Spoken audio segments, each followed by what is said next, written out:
I'm Sherry. Um, I am creating this vlog to kind of document the reclamation of our property. Um, we live here on the Texas Gulf Coast.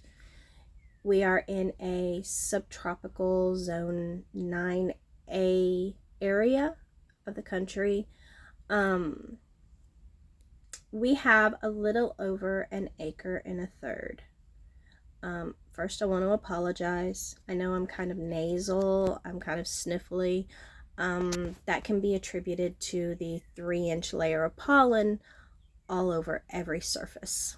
This is that magical time of year we call the pollinating. My red car is orange. It is what it is. But anyway, I'll try to keep sniffling to a minimum. Can't make any promises. But as I was saying, we have a little over an acre and a third. When they built the house here, it was poorly planned. They did not make good use of the land that they had. We're working with what we got, but that's okay. A little background on me. I have a master's degree in horticulture. I have taught gardening classes. I've written for gardening magazines. I've owned my own gardening store. But I am now a stay-at-home mom. My daughter is grown, but she has multiple disabilities, so I stay at home to take care of her. And I figured since I am now at home, I have the time, I have the education and the training, it is time to reclaim this property. When we first moved here, we started working with it, but life and careers and everything else got in the way, and it kind of slipped away from us, which here in our area is really easy to do because our winters do not get cold enough long enough to kill the weeds. So we have weeds all year, and our weeds will grow to the roof of our house. We also have grass, green grass all year round though, so we can't complain. However, I will complain because yes, I'm a horticulturist. Yes, it's what I'm trying to do. Yes, my passion is plants, but I hate weeding. I hate it with a passion. But it's got to be done. So, I figured I would make this video series to document our journey to reclaiming our property and making it productive. By productive, I'm not just talking about food. I love my flowers too. You will see, I do have flowers. I love flowers, and I will plant more flowers. However, I also want to do as much edible landscaping as possible. My research in school was on, I guess you could say, sustainability, and I also did some research in non-native invasives, which you will see are amply found on my property, and I'll have to get rid of them. But anyway, enough about me. I'm boring. This is going to be a lot of work. We are not young by any stretch of the imagination. Am I still young? And I'm out of shape. So we'll see if I'm up to the task, but I'm pretty sure I am. I have the knowledge, I have the training, and I have the will. So I will get this property back. But anyway, I figured today I would just start with that brief introduction over, and we'll go on a tour, and you can see exactly what I'm up against because it is formidable. So here we go. We're going to start our tour. This is my front porch. As you can see, green growing things everywhere, which makes me happy. This flower bed used to have a lot of flowers in it. The 4 o'clocks have taken over. I will probably clear out quite a few of those, just because we're losing the battle. Okay, they're overpowering us. These are other front flower beds. As you can see, they are full of weeds. We will have to clear those out, see what kind of gaps we've got, and fill those gaps with something. And chances are, since it's the front flower bed, it'll probably be flowers. I do love roses. I've done a lot with roses, and I will probably add more roses to the landscape as we go along. Just a word, you will hear a lot of dogs. Across the street from my property is like a doggy daycare place, and so we listen to dogs barking and yapping and yowling 24/7. But anyway, carrying on. This is a red puff tree. As you can see, every winter we have a freeze and it dies to the ground, but it always comes back up. So what we will do is cut off these dead canes to make room for the new ones to grow. And by fall, it'll be bigger than I am. It happens every year. But it is a very, very nice plant. As you can see along the fences, there are a lot of dead shrubs that need to be pulled out. These grapevines here, they were here when we moved here, and honestly, they are diseased. So we will get rid of those. This is the private well. We are on a private well and private septic system. The frame and the tarp over it, that is left from winter. It's a bad day when your well freezes. So every winter as you can see, we cover the piping and we make a structure to insulate it from the cold. All of that has to be cleaned out. This is full of weeds and dead bushes, overgrown bushes. These all have to either be cleaned out, pruned, the whole bit. This has to be cleaned. This is our scuppernong. We have yet to ever get a grape off of it. The birds beat us to it. They eat them before they're even ripe. More dead things that have to come up. These are crepe myrtles. They need to be kind of pruned a little bit, but not massacred, which seems to be popular here in the South. That is a mulberry tree, which appeared by magic. I think it was gifted to us by a bird. This area all along the driveway used to be blackberry bushes. The strange winters we've had the past 3 years have pretty much killed those off. So we have to decide whether we want to plant more blackberries or something else. But in any case, we will plant something along the driveway on both sides, and get rid of these weeds. Over here, on this part of the yard, this little guy is an apple tree. Amazingly enough, he is about 8 years old, and this is as far as he's gotten. We may not keep him. We have not decided yet whether we're going to keep him or get rid of him. He doesn't seem to be happy here. As you can see, this is another flower bed that is full of weeds. We have particular problems with this giant ragweed. It loves it here. And it does grow to the roof of my house. This here is, well, it was a rock garden. We had a lot of arid plants growing here. As you can see, we've still got the agave. The agave has survived. The aloe has not. Hurricane Harvey kind of rotted all of the aloe. This used to be a cherry of the Rio Grande. As you can see, the bulk of the tree has died. There's only like one green sprout there. I'm not sure what to do with that. This is the remains of a yucca.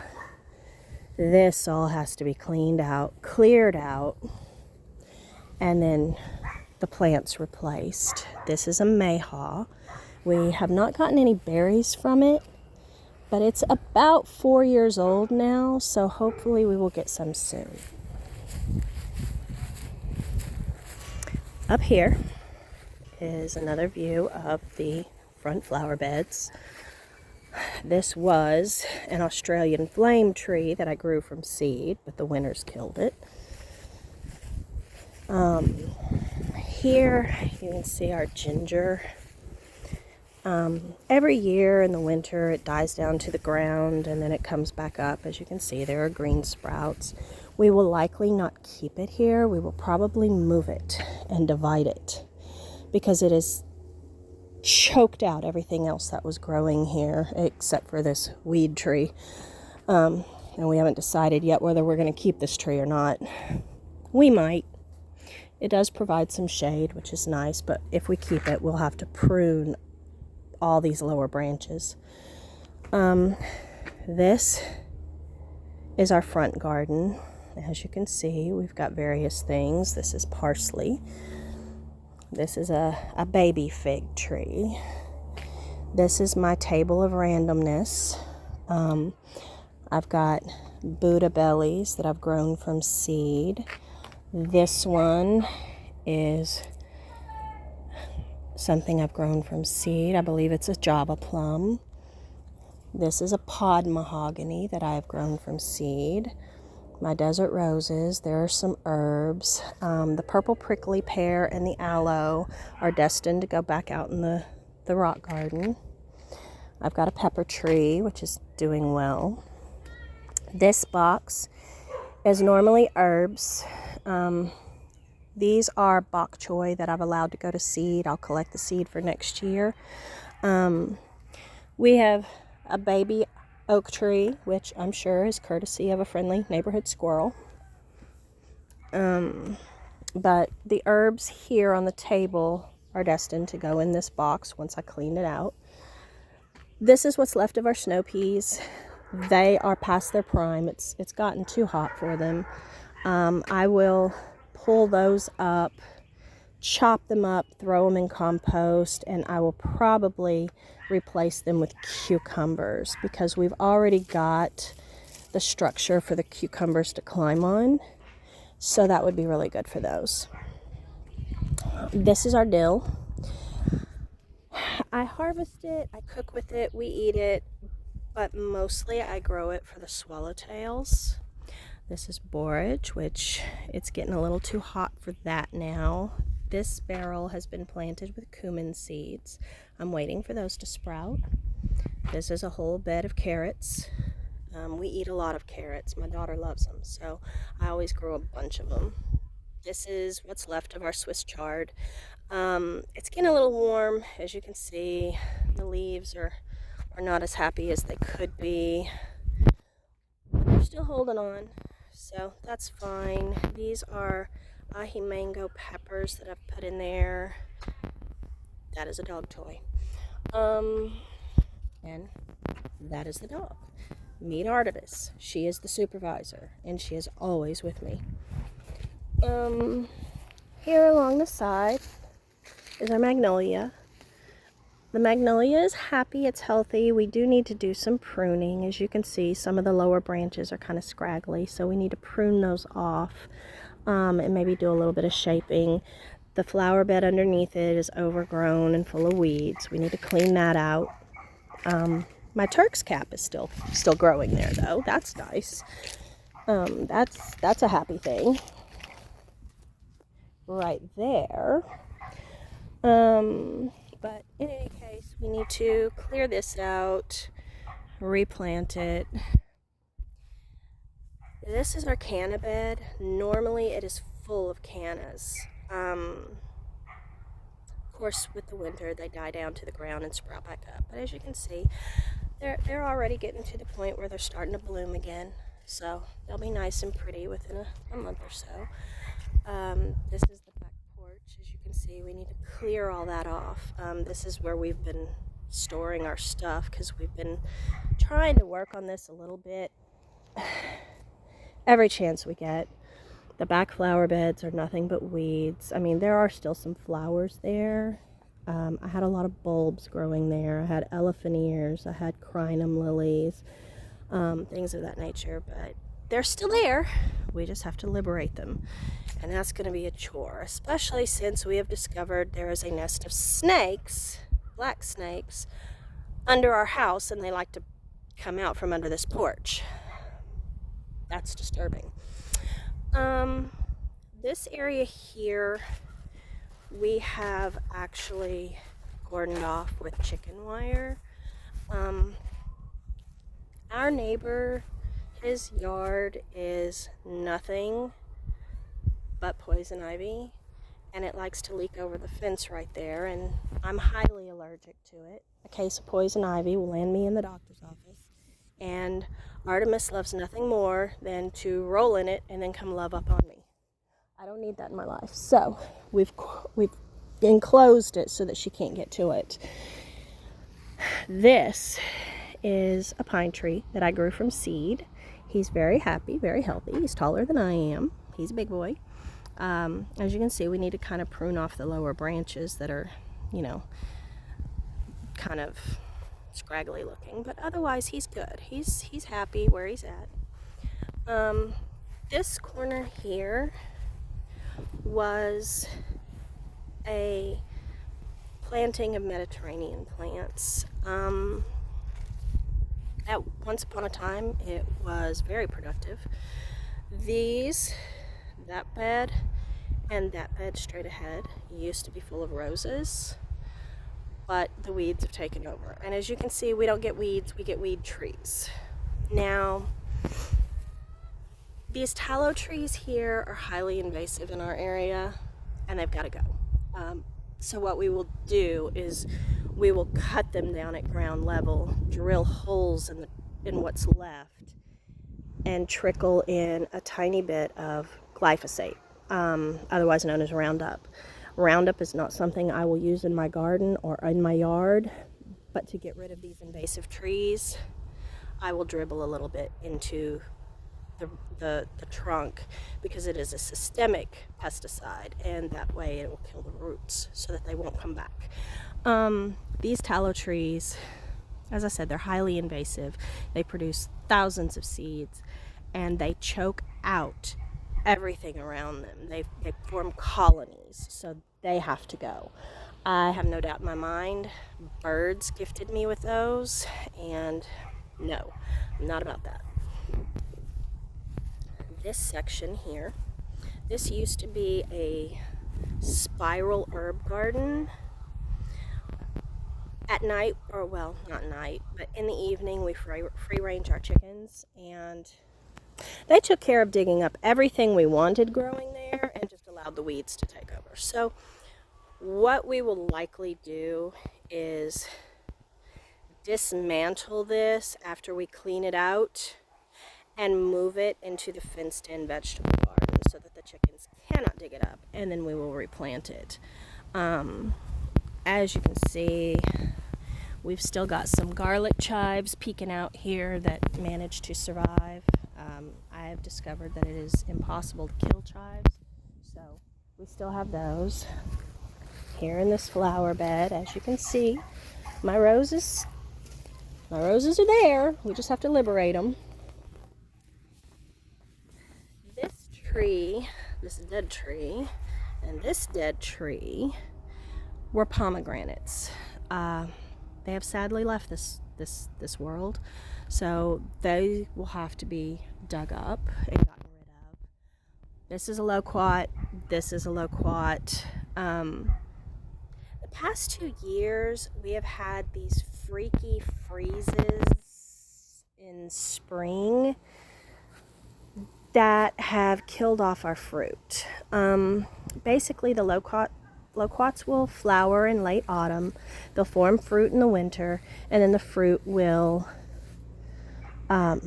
ripen in early spring. And so we usually get huge harvests of loquats. But the past 2 years, we've had these strange late freezes, and this is what it does to our fruit. So what we'll do is we'll probably do a little bit of pruning on these, and next winter we will get tarps. That way, if we're supposed to have a freeze, we can cover the trees with a tarp and hopefully save our fruit. This is our fig. He is huge and very happy. As you can see, he's covered with baby figs all over the tree. So we're excited about that because fresh figs are fabulous. I make a lot of fig jam. But he's happy. He just keeps doing what he does. Here's a better view of the weeds that are my back porch. These are my girls. These are my hens. We no longer have a rooster. This structure here is the old chicken coop. It is about to fall down though. The back part of it has kind of rotted away, and I mean it's only standing. I'm not sure how it's still standing, but we're going to tear that down. We're going to repurpose the wood for the garden, and we're going to expand their enclosed pen to include that whole area. That way they will have a larger outdoor space, and we won't have to free range them in the evening anymore. As you can see, they have an outdoor roost, and then the indoor roosts in the coop. They have opinions. They're not opposed to voicing those opinions. Basically, they want out. But anyway, they produce breakfast. They also produce material for compost, because as soon as we clean out the chicken coop, it goes in the compost bin. These tables are the seeds that we have sown that are still waiting to go in the garden.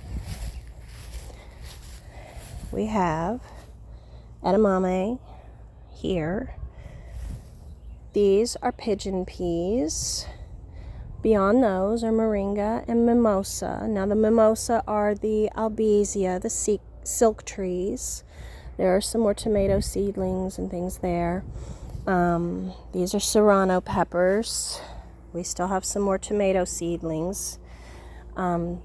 These are golden berries. These are catnip. I have 2 cats inside that can't wait for that. But this is where we put our seeds that we've sown while they wait to go into the garden. This used to be berries. The freezes have killed them, and we've taken out most of the soil because, as you can see, there is a hole here that we have to patch up. But I will patch that hole up, weed it out, fill it full of compost, and this is where I'm going to plant the golden berries.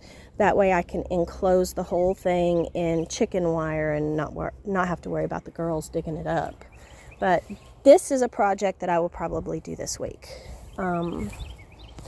It's a project that doesn't require heavy lifting or anything like that, so it's an easy one to ease my way into this. This is our burn pile.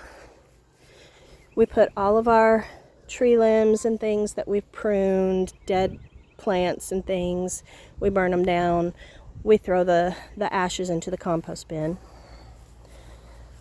This is a bed that used to have a paulownia tree. The tree has been killed by the freezes.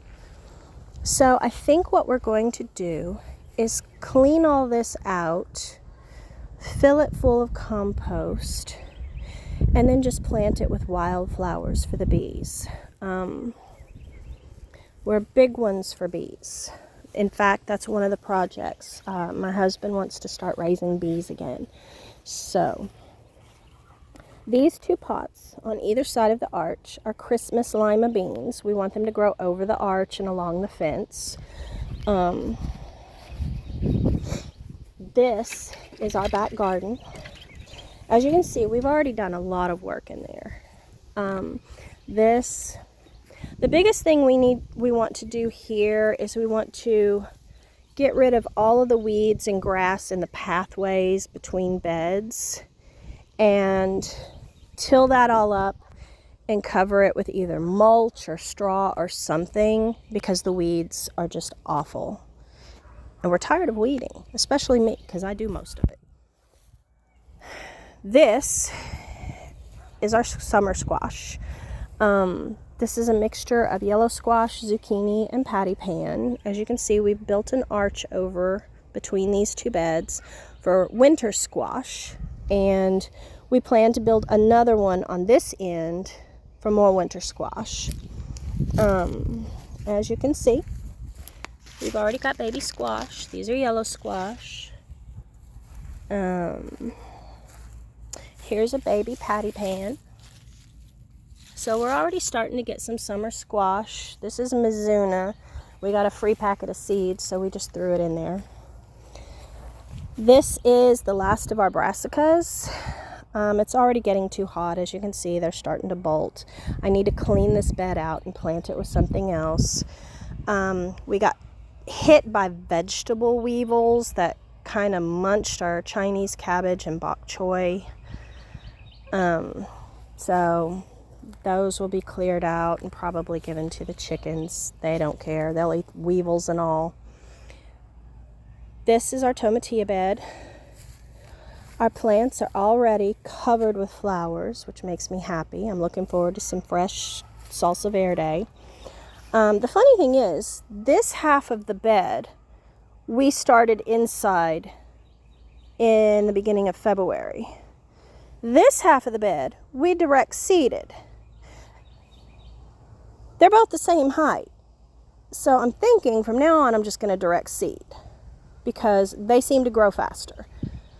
Beyond that, these are our bush beans. There's a mix of green, purple, and yellow because we like all of them. As you can see, we've got some baby beans. They just have to get bigger. This is our compost bin. Right now we've got chicks, so as we clean their cage out, it gets emptied into the compost bin. That's what the wood shavings are. This needs to be turned, but all of our kitchen compost, eggshells, all that stuff goes out there. Apparently something's died back here because, well, have a bone. Interesting. Okay. Well, all right then. There you have it. We just cleaned this bed out last night. This is a huge bed. Our plan is, now that it's all cleaned out, we're going to divide this bed into 3 smaller beds. This bed is too big to maintain. For one thing, I'm short and I can't reach the middle of it. So we're going to, as I said, there's going to be a bed here, one here, and one here. So we'll divide that into 3 separate beds and get that planted. We usually fill these boxes full of like green onions, things of that nature. That way we don't waste garden space on something like that.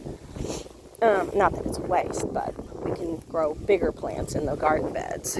These are our 2 tomato beds. This one is not as empty as it looks. It's got some babies in there. See, it's just got some seedlings. But these are our 2 tomato beds.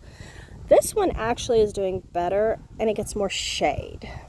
That was an experiment because our summers get so hot and humid that our tomato plants usually die by July. But I was thinking if we try and grow them in an area where it gets a little more shade, they still get sun, but they do get some shade during the day, then we'll see if they do better.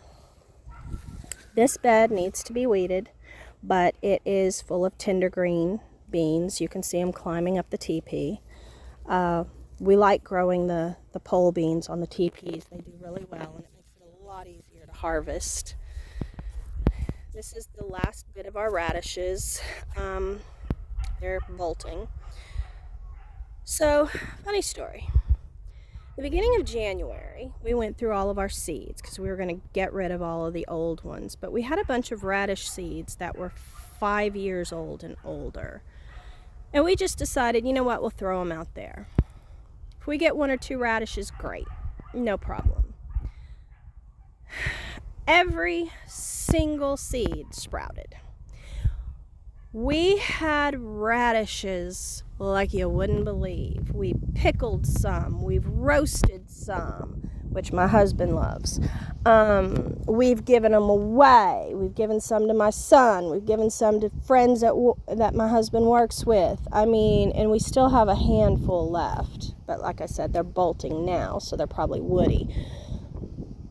Don't discount old seeds. You know what? Go ahead and sow them. Even if they're old and they don't sprout, you haven't lost anything, but you might actually have them sprout, like we did. This is a little Pekin chili. I overwintered him, and as you can see, I cut him down, and he's coming back. Cut all the dead stuff off of him from the winter, and he's leafing out nicely. So we try to overwinter him every year because we do love the Pekin chilies. But anyway, these are our broad beans. They're doing well. We've gotten 1 or 2. As you can see, we've got some baby beans. They're growing nicely. So we're waiting for those to get big enough to harvest. Those were our experimental crop this year, and they're actually doing very well, so we were pleased. But this is the back garden. And then here on the side of the house,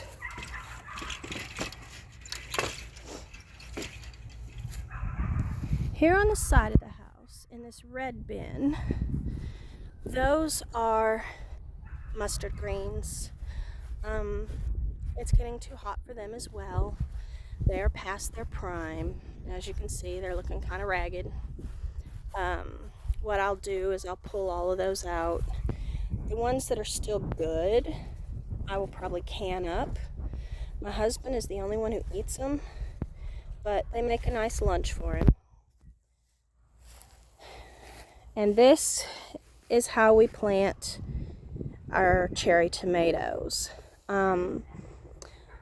We've had really good luck growing them in these dirt pots and larger pots, and so now every year we just plant them here and we get tons of cherry tomatoes. We've got pink Thai egg, we've got Gardener's Delight, so all of these are cherry tomatoes.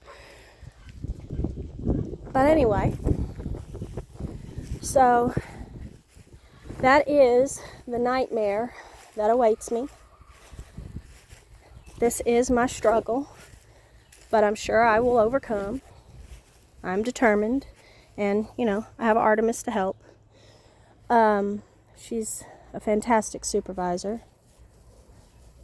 But yeah, I don't know if I'll post this. I may not. Mostly I wanted to just document the progress and trials and tribulations that I go through, trying to reclaim this mess. But yeah, so thanks for checking it out. If you want to watch and see what we get up to trying to reclaim this mess, like, subscribe, all that good stuff. And I hope you enjoyed the tour. Thanks. Bye.